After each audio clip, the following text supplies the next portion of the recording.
audience, welcome to the Radiant Eclipse MLP Talk Show. This is episode 13, recorded on Friday, July 13th, 2012. Please put your hooves together for this week's co-host. Hi there, I'm Sketchy Sounds. I'm one of EverFree Radio's regular contributors. I'm a Brony musician, an artist, and a writer, and I hail from the wonderful bonny lands of Scotland. This week's guest is a Brony musician who's well known by the community, the living Tombstone, a musician who's been serenading our ears since the show began. Welcome to the show. Hello guys, thank you for having me. I'm the living Tombstone. I'm a well-known musician and well-known remixer, and I come from Israel. My favorite character from the show is actually Rarity, and the reason being is that despite her interesting character and the way that she usually puts herself up than most of the characters from the show, despite that she has a really generous heart and she always loves to help every pony, which is a great character in my opinion, and I really appreciate her for having her in the show. My favorite episode is actually from the first season. It's called Green Isn't Your Color. It's the episode with I remember it was with Photo Finish, and the reason I love the show is only because of that character. It's like I think the funniest episode from the entire show. Until, well, season 3 comes out, and there's probably a better episode, but we'll see about that.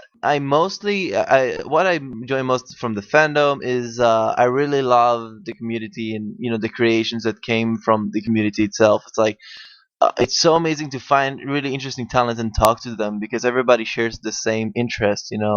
Everybody shares the same interest towards the show, My Little Pony, which is, I think, amazing. And I never experienced this in any other fandom before, so I guess this is the reason why most of us are still here, regardless of what it's about. Everybody shares the same image, which is amazing. I am Sketchy Sounds, as previously noted. I am, of course, a musician and a writer and a artist. I am a regular contributor to EverFree Radio. I'm also one of the moderators in the chat. I'm also a moderator on Equestria Daily's IRC as well, and on Equestria Daily Art, and in Equestrian Study. So it seems to be there's not any channel I'm in that I don't have some level of power in, which is kind of scary. In regards to our questions that we like to ask here on the Radiant Eclipse. My favourite character, and this might cause a little bit of controversy with some people, my favourite character is in fact Princess Celestia, and that is because she is... I see her as being probably one of the most inspiring role models in the show, because she is basically inspiring those who watch the show to live up to these sort of values of being able to think about others, put others first, and to be able to properly guide them and so forth. And to be able to essentially look out for everyone, making sure that no one gets left behind. My favourite episode, I would have to say, it's a difficult thing to pick, like picking a favourite character, because it's almost like saying pick a favourite limb. But I would say the prize for that one probably goes to Party of One from season 1, because that was the first episode that we'd seen where things really got quite crazy in it, and I actually really like that. I was like, this is the first time we've seen this sort of extent of madness occur, and I really like it. As for what I enjoy most about the fandom, I think that would be, again, the people within it, because you meet people from all walks of life in this fandom. You meet folks from all over the world, people who are rich, people who are poor, people who have, those who've got difficulties, those who have got none at all, people who are advantaged. There's literally no cultural borders within this fandom, and I think that's a wonderful thing, because it means you meet all kinds of people, and every day you can bump into someone who's from an entirely different background from that which you were in. So I would say that's the thing I enjoy most about this is, as I say, the people that you meet. Alright, so I am Vanacus. My website also functions as a Tumblr, so be sure to check it out. So, who's my favorite character? I'm gonna have to go with Pink Pony is best, and that pony being Pinkie Pie, because she's crazy and loves making new friends and is super social, and I can relate to that. What's my favorite episode? I'm gonna have to go with Hurricane Fluttershy, probably because it was such a great character development episode.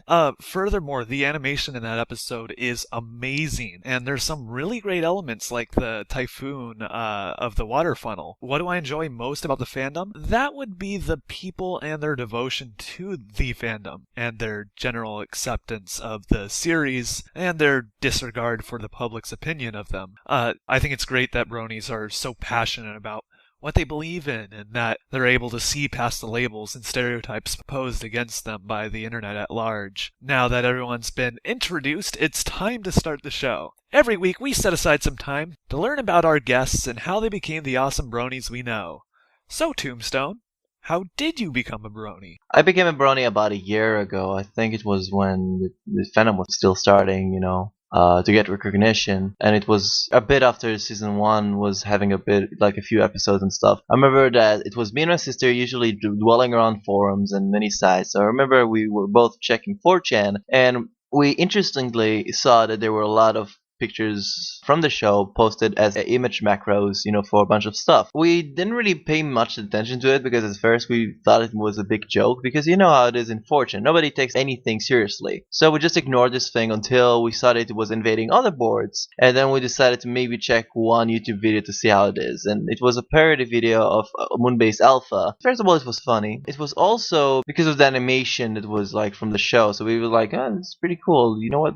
Just check it out and see how it is. So we got the first 2 episodes. We watched them like in one night. So we said to ourselves, it's pretty good actually. Let's watch the rest of the episodes. So I remember we finished like downloading, all the episodes that were until I think one of the episodes that was still airing at the time, and we were just following, the show from that point.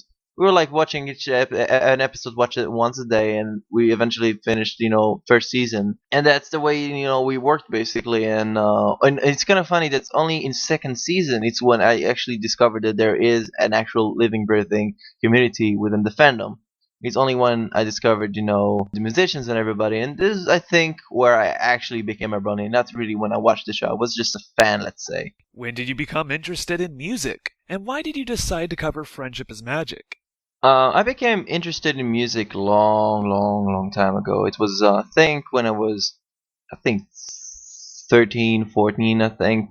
I mean, I was interested in music even before that. I always had, like, a really good ear for, like, music and everything. I really loved listening to music. I mean, I remember I was, like, picking up soundtracks of many movies just because I love the soundtrack more than the film itself, or video games for that matter. But I remember I only started making music only like I think it's 15, 16 when I discovered FL Studio, and I decided to experiment with this for a long time, for I think about 6-7 years, and that got me a lot of experience. Besides of making music like as hobby, I was actually making music for mods and games and stuff, and then I hit the big leagues and actually made music for commercials in Israel and stuff like that. And I thought it was like the biggest thing for me and that time. I decided to cover Friendship is Magic only later, when I remember I was in talks with Alex Sass for the first time. I was like, he was the first Brony that I ever got in contact with. So we decided to talk and to see like what each one makes and everything. I wasn't really deciding on any making remixes about the show. I actually wanted to keep away from it, like to be a fan of the show, but not to be in touch with it. So, but he suggested, regardless, that I should make a remix of one of the songs from the first season's Winter Wrap Up. I made the remix, and surprisingly, this was like the first song that got over 10,000 views, regardless of like my original stuff that I did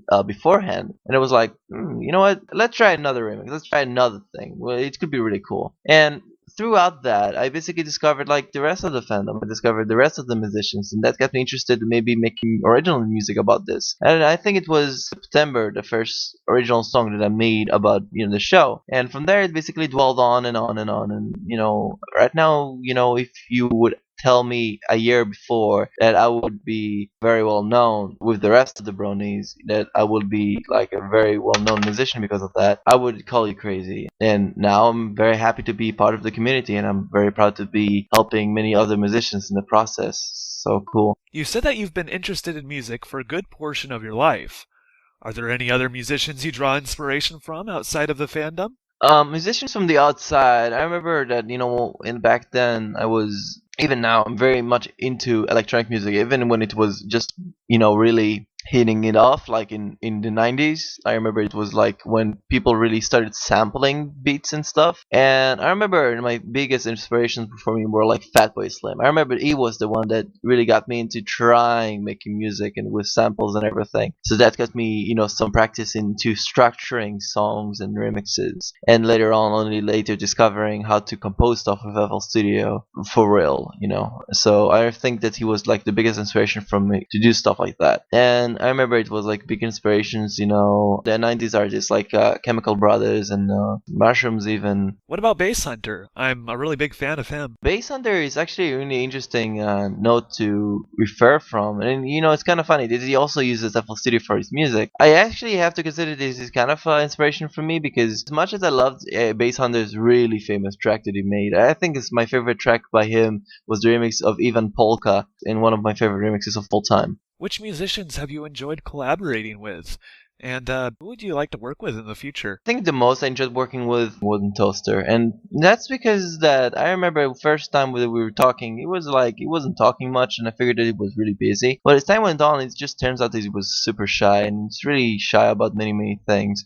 Then again, I think that's what makes him really special when it comes to like how he figures out what to do next and whatever, because he really takes a lot of time to make something, but eventually it becomes really good because he just wants to make sure that it's what he has in mind. It's what he wanted to do, and sometimes he gets really nice push from what he thinks I'm doing. So that's really cool. And working with him is such a pleasure because he's like, I can send him something, and then he can look at it and say, oh, okay, we can do that way, and we can figure out ideas. So it's really cool to have this thing that back and forth we can have like really thing going on because he understands my workflow and I understand his. With other people, usually when it collabs with somebody else, I just send off the idea I have in mind. He works on it, and we work on it, and it's not much like a ping pong session like it is with Wooden Toaster. So I guess that he's the most fun I have with. People from outside, people that I haven't collabed with that I want to work with in the future. I have like plenty of people. I think the ones that I really want to work with in the future is actually people from the show itself. People like Michelle Krieger that I right now trying to get in contact with so we can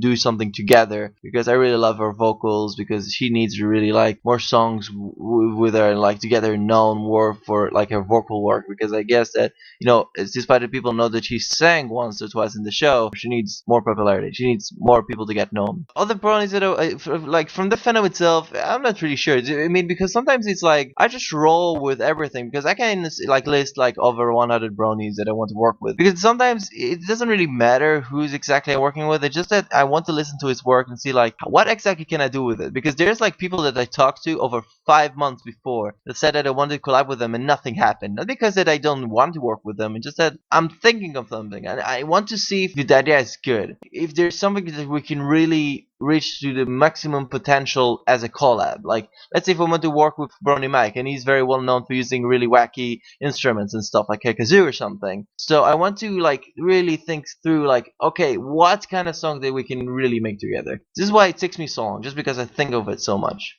Even the collabs I had with Wooden Toaster until I really hit it off and actually started on collabing much more took us also 5 months to really figure us out. Alright, so you went to BronyCon. How was it? What memorable things did you do there? Wow, BronyCon was... I gotta explain something first, before I even talk about BronyCon. You have to understand, where I'm coming from in Israel, nobody knows who I am and what I do, which is fine. It's like I go daily and nobody knows what I do. It's like I go to work and then I come back home, I make fun music and then I go to sleep and day repeats itself. And I'm pretty sure it's the same daily routine for most of us because, most of us aren't really well known outside the community. But sometimes it could be funny, like if one fan recognizes you on the street. Because I know that I have some friends that actually happened to them just because they have a lot of friends in their hometown and they can arrange meetup. So coming to BronyCon was so crazy, and I sometimes feel that even after those 2 days of being in BronyCon, it feels like I missed so much. There's so many people that I could have met, people that I could have gained signatures from. Then again, those 2 days were crazy because I remember the first day I came into, people already recognized who I was, like just from my face and everything, and it was kind of crazy that the first 2 hours were spent on signing autographs and taking pictures with everybody. I was like a celebrity for 2 days. And that was such a crazy experience. Not because it was like about me or something like that, but it was all because like this whole connection with everybody else was so intact, because it feels like everybody knows everybody, and it's like this crazy contact, and everybody was so nice. I remember I was expecting really big things from BronyCon, but I didn't expect it to be as good as like it was in my mind. And speaking of meeting people, I remember like, most of us, Bronies were probably talking for like over a year or something like that since the show began, and like all of us will be like talking on Skype or something like that. But what's funny is that all of us were just like, talking personally, like in BronyCon, and suddenly like, hey, what's up? It's like, this guy, but it was the first time you got in contact with him physically. It was so crazy. And I think from that impression alone, I basically want to come to more conventions just because I want to meet them again, like friends. And it's so crazy to have this experience for the first time. And everything, like everybody was so great. Like I remember like coming up there to John Delancey, Lauren Foss, and Tara Strong, and they were like, "Oh, we know you. You know what to do." And the same thing goes for the others. It was so crazy. Everything was so amazing, and the performance I had in the BronyCon with over 4,000 people was overwhelming by itself. So for all the Bronies that came to BronyCon and came to the performance, like just all together, I want to say a big, big, big thank you. And I'm more than happy to come to more conventions next year. Not this year, because I cannot go anywhere to this year because I'm with so much stuff in work, so I cannot really go anywhere, so I'm sorry. For the longest time, Bronies have pondered the names of their beloved background heroes, from the famous Derpy Hooves to the superstar duo Lyra and Bonbon. Everyone has names they prefer. On Season 2, Episode 15 of Friendship is Magic, the background pony previously known as Time Turner did the honor of turning the Great Hourglass in the competition between the Apple family and the Flim Flam brothers. But the fans have always known this pony as Dr. Hooves. 2 days ago, on the 11th of July, Sethisto discovered the truth behind everyone's favorite equine Time Lord. Guy Brand of We Love Fine confirmed that they received exclusive inside information from Hasbro that Time Turner was having his name changed to Dr. Hooves. That's Hooves.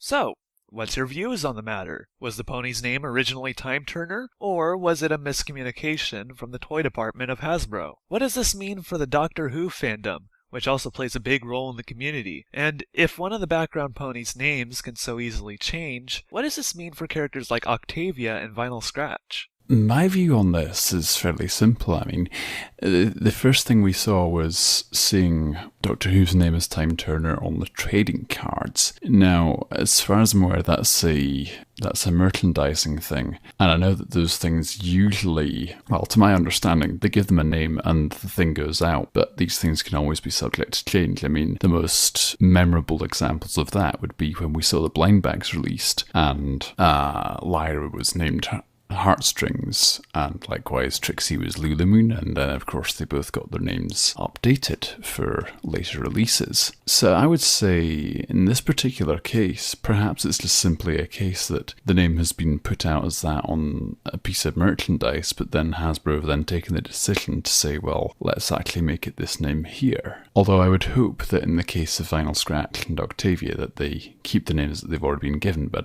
I think it's pretty much a given for Vinyl Scratch at least that he's going to be keeping the name DJ Pone3 because we've already seen that used on official merchandise, and it was even in a promotional bit of material from the hub. So I think that name at least is safe. What I think is interesting is that we've had the influence to affect the show's creation and how it's conceived by the people who made the show possible, and that there's also people who work on the show who are also fans of the show, and they pay attention to the stuff that happens within the fandom. Well, absolutely. I have always found that a fantastic element of the show, in that the folk that create it pay attention to their community. I mean, it's been noted several times over and over by assorted websites, podcasts, and what have you, that this sort of level of intercommunication between fandom and creators is pretty much unprecedented. Actually, that's an interesting point you made. I heard Sibsy, she's one of the storyboard animators, I heard her personally admit that there are some changes that they made in the series purely for their own entertainment, like the scene in the Season 2 finale where Twilight uses a sandwich as a puppet, or the Star Wars ending parody at the start of Season 2. You know, these clever little shoutouts and movie references that they're mainly doing for the sake of entertainment. They just want a great show, and it's reflected in their work. What I think is great is that if the show's creators are making a show they are going to enjoy, why shouldn't we enjoy it too? One thing to say, it's very important to note out, the whole idea of like involving the community in this, but I have to notice that another show, for example, Adventure Time, also had the same thing where they also received a lot of input from many fans of the show, so which is why they created the cross-gender episode where everybody was actually female and to male or male to female because of the fan art that had been given. So I guess that, you know, besides My Little Pony and Adventure Time, there's basically, you know, starting to look up to how much the fans can actually impact the show to a point that we're actually giving some, you know, input, like, you know, not just, you know, names or just, you know, having a character in the show, like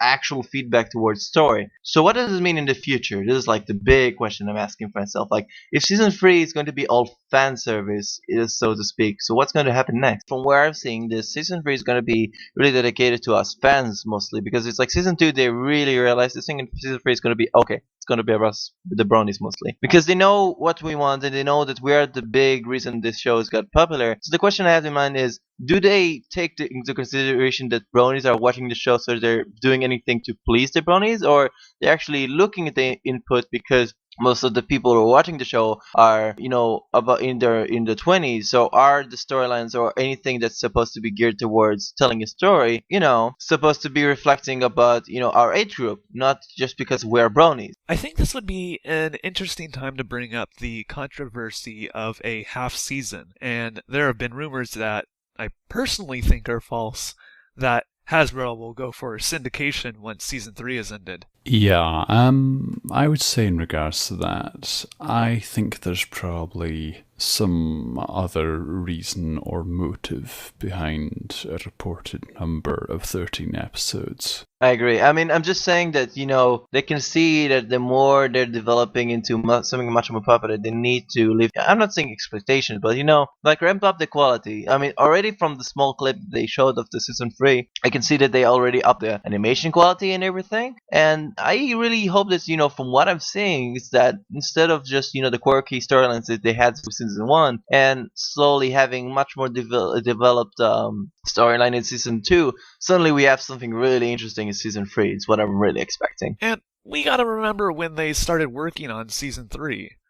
Voice actors and actresses are on contract, and it's possible that they can be licensed to another program the time in between seasons of their most recent job, in this case being My Little Pony. It would be a shame if Tara Strong decided to voice a character in Pound Puppies at the same time the hub needs her for Friendship is Magic. Then what? Who would they have voice her? I guess you could use this example for most of the talent that does the show, but my point is that by starting the season early, they can assure that their main cast, at the very least, would not change. And that's very important for the show's continuity, I think.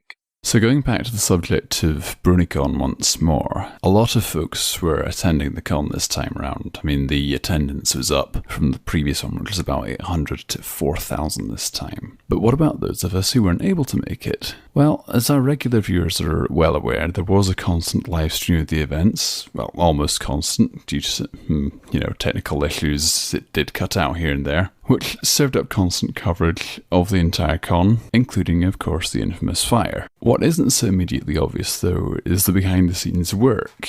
For every person seen on the cameras, there are several more out of view carrying out assorted roles. EFR, of course, had a dedicated team working the stream equipment. Big thanks to One Trick and Heatwave. And, of course, anyone I've missed there, I dare say I probably have forgotten one or two folks who were off-screen, like LTT Moose, for example, who's also about. And we also had a team back here on the internet keeping things orderly in the IRC. Now, a good number of EFR staff and contributors, myself included, were in the latter category. agree. And whilst the experience wasn't the same as being there in person, what with having to fend off troll attacks every so often and keep things orderly, it was still definitely not something I would have wanted to miss. So the talking point I would like to bring up in regards to this is, would you rather attend a con in person or just watch it online? Now, I assume for the purposes of this question that you won't miss anything for either option. And as a little bonus question, or hard mode if you prefer, would you rather be doing behind the scenes work in person at a big event or remotely? And again, assume once more that you won't miss anything.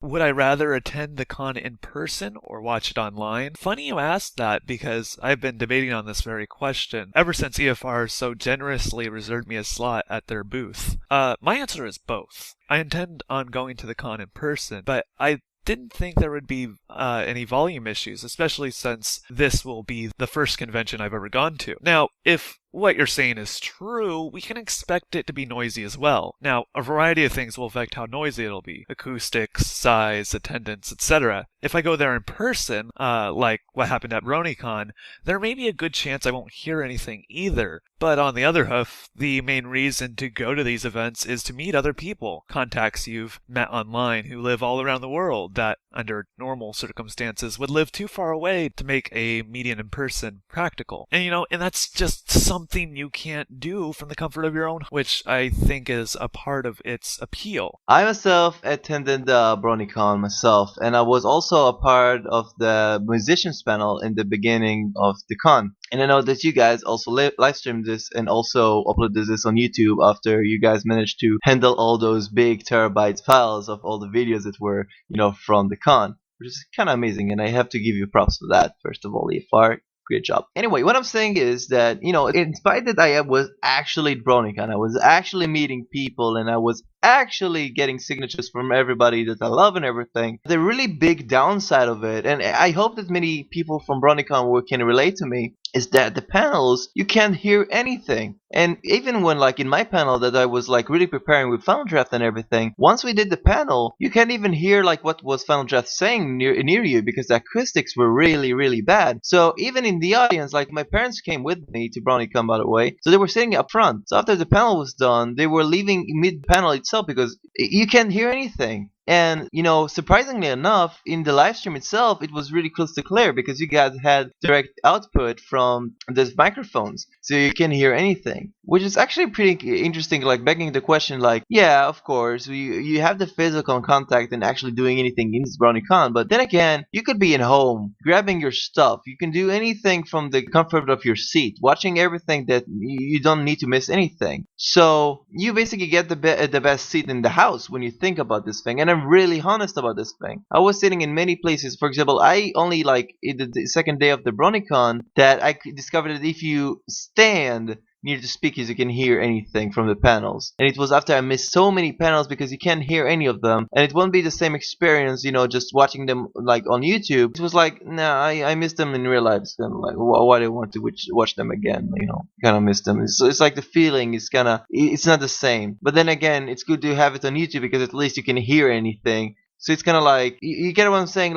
You're not really sure what exactly the benefits could be from both sides. Yeah. I have to say, for myself, in regards to it, part of the whole reason I brought this one up is because I knew this is actually kind of a difficult thing to decide on. And certainly for myself, there's upsides and downsides to both sides of it, because when you're going in person, like Tombstone said, you get the experience of meeting people and being there for the events and, the experience of being there with other people and so forth and getting it all firsthand. But on the other hand, you also have the downside of, well, what thing do I go to next? Where do I want to spend my time? And do I want to go and do something, meaning that I will have to go and miss this particular thing here? Whereas when you're sat and watching a stream of it, then I think what you said there, Tombstone, is quite true. You have the best seat in the house because you're able to switch between the two events. Well, on the stream that we had, you could simply switch between events at your leisure, so you didn't have to miss anything. And also, certainly from the perspective of once the guys had gotten back from the con and all the footage went up online as well, you really didn't have to miss anything. So yeah, it's a difficult thing to decide on. I think for myself,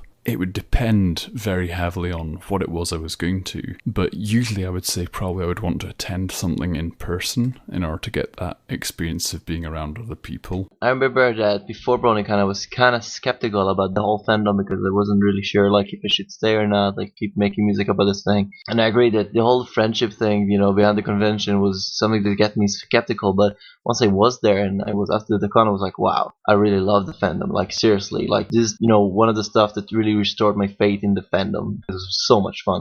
So, the subject I want to discuss about is something that is brought up from time to time from friends and fans alike. Many people ask many of the well-known bronies is how does it feel to be popular, quote unquote, and how is it to compare to big celebrities in the mainstream world? Some of the well-known bronies have talked about how it might be affecting them in the community because regardless of the whole overwhelming response from fans, is that popularity might be taking a front seat to the actual work, giving it too much value than it should have already had. One big example that most people can note is that, for example, a new Brony musician releases a new song, it gets featured with other songs in the single post, which is, the usual thing that happens when it comes to songs in, let's say, a big blog like AQD. But what happens is that once there's a big name artist releases a song, regardless of what it is about really, sometimes it really takes a back seat when it comes to its popularity and it gets its own post because it's very well known. And which is kind of funny because the same thing actually happens like in the mainstream world. A celebrity is caught on like a really stupid thing like a paparazzi photo by like somebody and he's getting like on the front page of a really regular newspaper regardless. And it's like something really mundane just because he's a celebrity.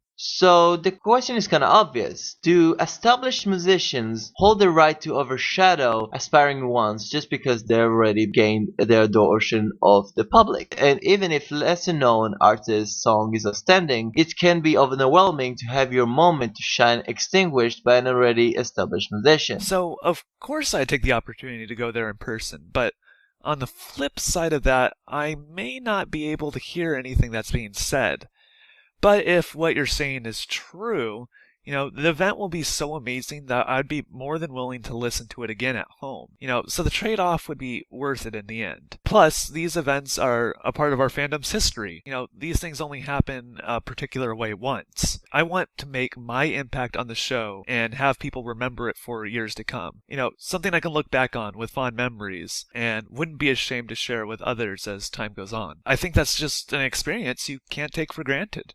Well, I would say in response to that, certainly I've seen that happen plenty of times and I've even experienced it once or twice myself. And I think there's definitely an inherent unfairness, I suppose is the word to use, to having someone really well known when they just release like anything. And as you say, it can end up getting its own post. It does seem to me a little unfair for it to get that much attention and then, let's say you had like someone who was released a song and it was like just as good as something that a really popular well-known artist had done, or even if it was just like absolutely phenomenal, and yet if it was still to get like the same level of attention as you mentioned, where it was like just goes in a post with everything else, it's like that doesn't necessarily seem fair. And I think really all music should be treated individually on its merits, rather than just being a case of, oh, it's by such and such, we'll just put it in its own post. But I mean, as you say, that's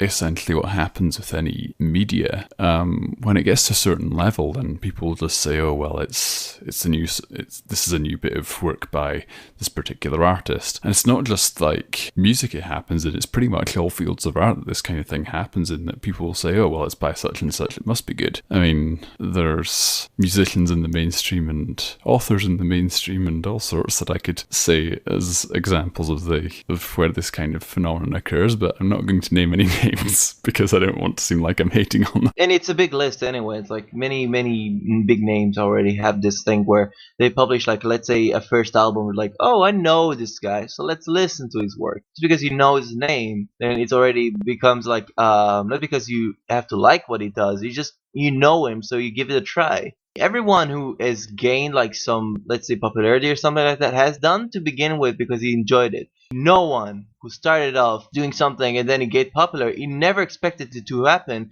because the first thing that got into his mind was to enjoy whatever he does. Because if you're going to do this for a long while, if you don't enjoy it to begin with, you have no excuse to keep going. Yeah, that's absolutely right. I mean, if you don't love what you're doing, why are you doing it? As time went on, and as more like I make music and everything, the more I start to less care about what I release, to a point that I actually have lots of freedom of what I do. For example, right now I'm working on 4 or 5 songs of completely varied, different kind of genres. Like one of them is a completely like acoustical rock song with an Israeli producer, and this is something completely new that I'm making. Basically, I came to the point that because I got used to the reception that everybody sends to you, instead of just saying to yourself, hey, I should keep doing the same thing, and basically saying, I'm not afraid of what people might say to me. I'm not afraid of what people will say, because the more you get into to knowing your people that watch your stuff, and even people that are new to your stuff, you're basically learning that everyone will have like different sets of expectations. Everyone will say, no, I didn't like it. I didn't like the stuff that you did before. I want to see something different. Or somebody would say, oh, this is actually pretty cool, and cool that you're keeping doing your style. That's great work, Tombstone. What I'm saying is that I think that like the famous Bronies should consider that because they came to the point of, being well known, they should wander off to different kind of genres just because of that fact. Because they're well known for their electric stuff, I like just to try to maybe, let's say, one rock song. See, I'm not afraid of what people might say to me because I know what's going to happen, and it's not going to be that bad, because that's the whole thing of like showing what you're really about. It's proving your name. One thing that I really want to say, that when it comes to being popular, one of my main motives that I became like since I started with this thing was always having fun with making music. And even there's like, it seems like downtimes where I do repeat a style, or I do repeat this or that kind of song, I'll always come to the people that I know that are talented. For example, I'm collabing with Kola Euphoria, and he is very popular for this one song that he did with further shy samples. And I just want to say that, I collab with many sorts kind of people, not because of how popular they are or whatever. It's just that I really want to try it out. I want to see like what happens if I like collab with this guy.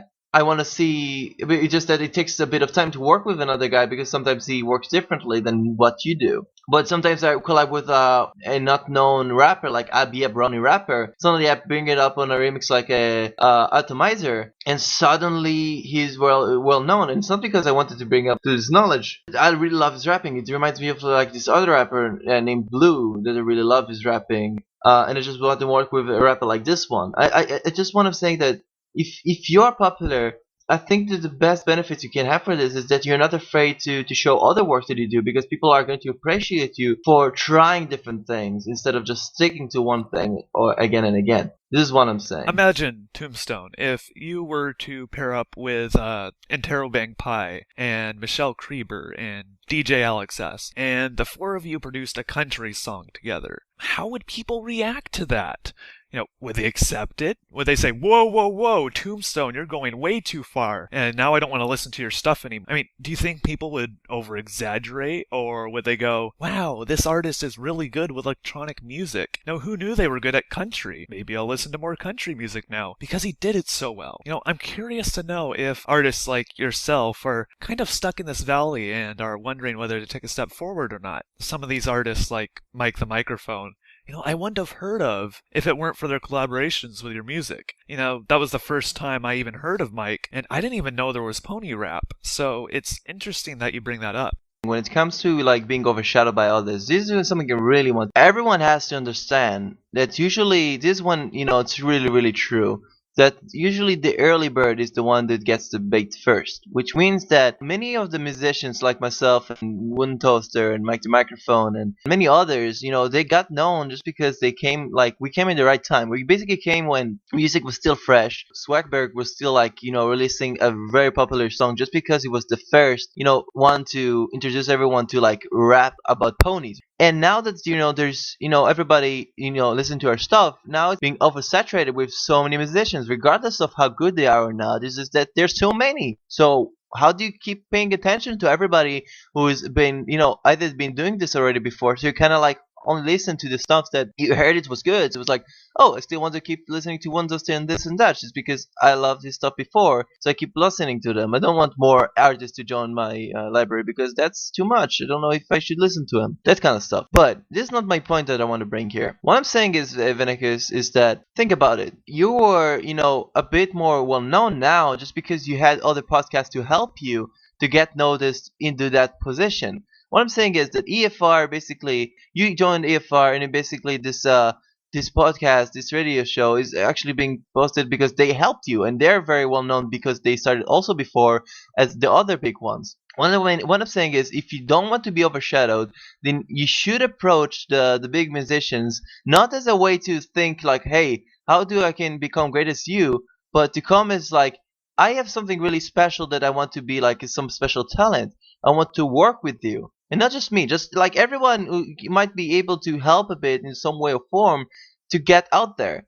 What I'm saying is that you could be like a famous, guy in the community and help others get to the same knowledge as you. For example, there's a podcast. For example, let's say EverFree Radio suddenly decides to maybe shout out to another podcast and recommend them because they are also good. This is the only way that you get recognition nowadays. If another popular one basically gives some shout out to a smaller one. Even though I haven't been a musician, I can definitely relate with my podcasting. And as I mentioned before, I did run the Equestrian Tides MLP podcast, and it just started as me and my friend Toasty using Google Talk. And this is far before I knew about editing or even mastering, and the show quality was just horrible. But we loved what we did, and we consistently would release like these 2-hour programs, and they were just ridiculous, but we had so much fun, and we were always crossing the line and covering topics that most programs would refuse to mention. And I think that's what made our program unique and why people were interested in us when we appeared on the Nightly Roundup on EQD. But then, as you guys know, there was another popular Brony program called Bronyville with Apple Cider and Chef Sandy, and it's, we would literally spend an entire week making these really epic 2-hour length podcasts, and we just slaved over making these things as awesome to the best of our ability. And even though we aren't nearly as skilled as we are today, we still put a lot of effort into these shows. And then Bronyville would release its 22nd episode the same day we just did our 5th. And even though we spent a whole week to do the program that's 4 times longer than theirs, their show gets 80% of the attention, and we barely get noticed, just because we were unfortunate enough to be releasing a show the same day as them. It was frustrating because we were really passionate about producing talk shows, but wherever we went, we were always overshadowed by programs that were more experienced or already popular from being the first group of bronies to do it well. And I can sympathize with anyone who has been in my situation. One thing to say, and this is regarding to sketchy sounds about, getting a one post, and sometimes like using your powers because you're popular or something like that. I want to know that, it could be either, like I said, helping the smaller ones, collabing with you or something like that, just to like show their name out, because there's great talent. You're also very talented sketchy sounds. A lot of the stuff that you did, like covers of my songs. So obviously also love the other stuff because it's really interesting that you do that. And I'd love to collab with you. You just give me time. I'm really like busy on many stuff at the moment, so it might take a few months. I'm serious. I'm crowded. I'm so sorry. Oh, I know. I mean, this is the problem I have actually. This is the thing. I've had this with both you. But you can definitely just bring yourself up to like other musicians. I know that many others might be interested to collab with you still. Bronified, for example, might be really interested. I will definitely keep that in mind. But I mean, this is the thing I was going to say is like, I've had this happen with like Mando Pony as well. I was going to get some stuff done with him like ages ago, but he was just like got an absolute ton of stuff on his plate with all he's doing these days. So I've kind of just been like, I'm just going to leave it for a while before I bring it up to him again, because I don't want to get him like, I don't want to upset him, because if I go bring it up to him again, he'll think he is disappointing me, and I wouldn't want to do that to him because he's such a nice guy. Mendo is a great guy, but it's kind of interesting to bring him up because he's one of those guys that his schedule is even worse than what I have in my normal life. You see him, he's always busy because he's not having the most, terrific of life ever, and he still manages to squeeze in some music, which is why he doesn't happen to be much around the community, but he's still responding like on Twitter and places like that because he's so busy, like crazy busy, even more than what I'd imagine from an average Brony musician to do so much. Collabing with musicians with smaller musicians can help, or something like that. But what I'm really saying that it could depend on like what you can do as a popular person with your powers to contribute and help others. For example, it can be either, collab with others. That's well put. That's actually really funny you bring that up. Equestria Inquirer with Joe Stevens and TechRat, we used to be rivals. I completely forgot about that because we were competing with them for Roundup space, and I remember being ticked off whenever they got their own post and we didn't. And ironically, we collaborated with them so much now that we're both on EverFree Radio, which is very interesting because at one point we were rivals, and I remember being frustrated with them when we competed for attention or feeling underwhelmed when we didn't get our own posts about our program. And now that I've been working here with EFR, we've done so many shows and collaborations and had so many wonderful discussions. And it wasn't about trying to better the other shows. It was kind of like exchanging ideas. Even though we weren't as popular, we still had stuff we could share with EQI because we were coming from different backgrounds and we had different ways we did our show. And, we're two different programs, but we both had things we could learn from each other. It was like, once you could break down the first barrier, instead of being rivals, you could see yourself as partners or associates. And it's a humbling relationship, and it's not something you expect. But somebody has to make that first step with you, and that you just have to have the passion. And I'm just so grateful that Heatwave let EverFree Radio know how devoted we were about our show, because otherwise you wouldn't be hearing from us at this moment. Right now. Hey everyone, don't forget to check out our site's other great programs like Stay Brony My Friends by Dusty Cat, which airs every Monday at 5 p.m. Pacific. Then at 4 p.m. Pacific on Tuesdays, be sure to check out the high-quality fanfiction readings brought to you by one of EFR's newest series, Reading Rainbow. When it's over, also tune in to Cutie Art Crusaders at 6 p.m. Pacific. The next day, be sure to tune in to Equestria Inquirer at the same time for all your pony broadcasting needs. Joe Stevens and TechRat have been highly praised for their superb news-finding expertise and offer everything you could possibly desire. Then, on the same day at 7 p.m. Pacific, tune in to the Brony Breakdown. It's a live stream show hosted by Saberspark and Paleo. If you want a program that's similar to our own and specializes in cool media like artwork, music, and videos, be sure to add this new program to your agenda. You won't regret it. Now, on Thursday evenings at what I believe to be 4 p.m. Pacific for you guys over in the States, it's 10 p.m. for me over here in the UK when I go about it. But on Thursday evenings is the Sketchy Sounds live songcast featuring myself, Sketchy Sounds. I play a 2-hour set of live acoustic covers of songs from within the Friendship is Magic fandom and from the show itself. So do tune in. I do take requests. I have also a song sheet page up on EverFree Radio detailing the assorted songs that I'm both currently able to play and ones I'm in the process of learning. I am adding it to it all the time, and I'm always open to taking new suggestions, so do send any in if you have them. Just email me, sketchy.everfree@gmail.com with your song suggestions. And as I say, do be sure to tune in, pop into the chat, and you can request songs to be played there. And it's usually quite a lot of fun. And every pony loves Fridays, and so does your Queen of the Night, Nightmare Moon. Join her as she takes over alongside the Lunar Republic at 4 p.m. Pacific, so viewers like you can directly request your favorite songs from various Brony musicians.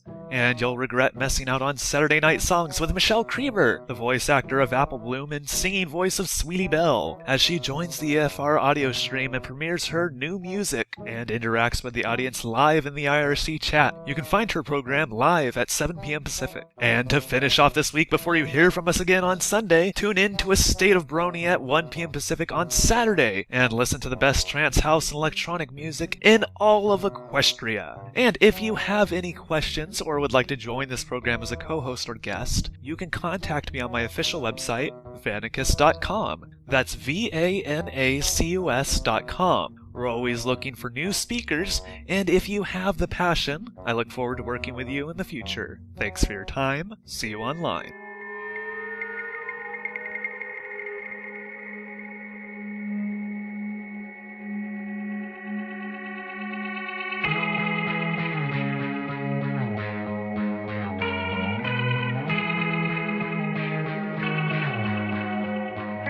I'll be that toast of the town, the girl on the go, and the type of pony every pony should know. I'll be the one to watch the girl in the flow, and the type of pony every pony should know. Becoming as popular can be.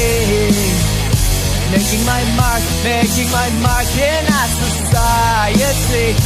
I'm the belle of the ball, the star of the show, and the type of pony every pony should know.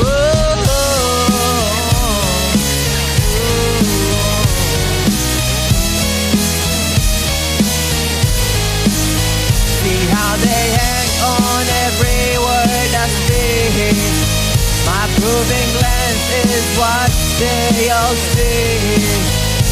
I'm the creme de la creme, not just another Jane Doe. I'm the type of pony everybody should know. At the home at the opera, on a fancy yacht. Becoming the top, the cocoa falls and a lot.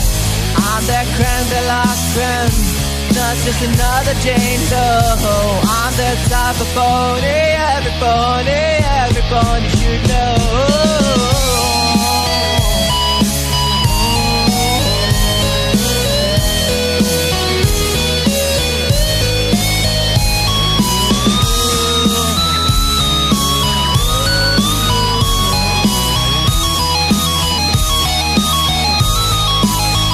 Because I'm the type of pony. Yes, I'm the type of pony. Yes, I'm the type of pony. Everybody should know. Because I'm the type of pony. Yes, I'm the type of pony. I'm the type of pony.